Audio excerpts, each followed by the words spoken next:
Hello বন্ধুরা, সবাই কেমন আছো? আশা করি ভালো আছো। দেখো, এই দিদিভাইয়ের কাছ থেকে আমি আগেও জামা কাটিয়েছি, আবার একটা কাটিয়ে নিয়েছি। কেমন হয়েছে কমেন্টে জানাও। আচ্ছা, রিভিউ তো তোমরা শুনেই নিলে, এইবার আসি আসল কথায়। এটা ছিল মিশো বা ফ্লিপকার্ট, কারণ দুটো অ্যাপসে এইগুলো পাওয়া যাচ্ছে, এই শাড়িগুলো আর কি। তো যাই হোক, সেখান থেকেই অর্ডার করা শাড়িগুলো আমাকে দিয়ে গেছিলো এই শাড়িটা।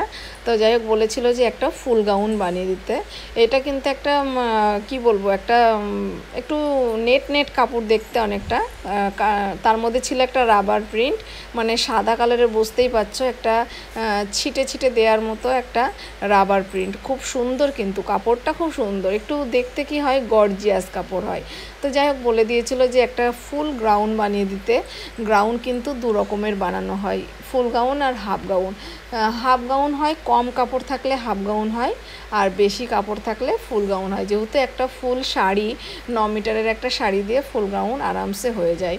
তারপরে আবার একটা কথা আছে, যেই কাপড়গুলো দেখবে লেন্থে ছোট হয় সেগুলো কিন্তু একটু কষ্ট হয়, মানে একটু ফুল গাউন বানাতে কষ্ট হয়। কারণ ফুলের মধ্যে আবার কি হয়, পুরো পায়ে লং পর্যন্ত বানাতে একটু কষ্ট হয়। যাই হোক, গাউনটা অর্ডার এসেছিলো অনেকটা দূর থেকেই। তো এর আগেও আমি একটা বানিয়েছি এরকম গাউন। তো যাই হোক, এটা ফার্স্ট গাউন আমি বানিয়ে দিচ্ছি এই কাপড়টাই। এর আগেও বানিয়েছি, আর এই কাপড়ে আরও একজনকে বানিয়ে দিয়েছিলাম।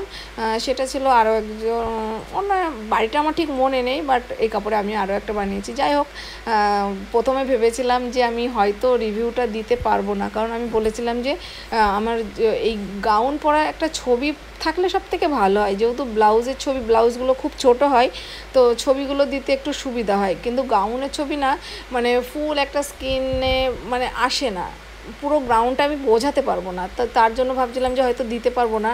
তো এইভাবে আমি প্রথমে ভিডিওটা করে রেখেছিলাম। তো তারপরে যাই হোক, দিদিভাইটা আমাকে দিয়েছে, তো সেইভাবেই আমি তোমাদের সাথে শেয়ার করছি। যাই হোক, কেমন হয়েছে জানিও।